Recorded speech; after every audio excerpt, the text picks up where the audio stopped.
Good morning! Saturday kahapon at dialysis ko.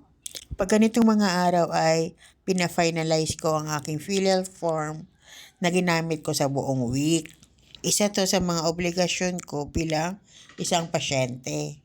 Share ko lang na napakalaking tulong nitong mga papel na to sa bayarin ko sa dialysis. Kaya tuwing dialysis, doctor's fee na lang yung poproblemahin ko.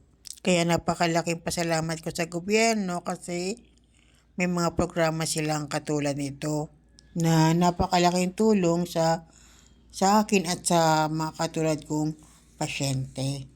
Kahit mahirap ang buhay, minsan may isip mo na masarap din pala mabuhay kasi may mga tulong na ganito.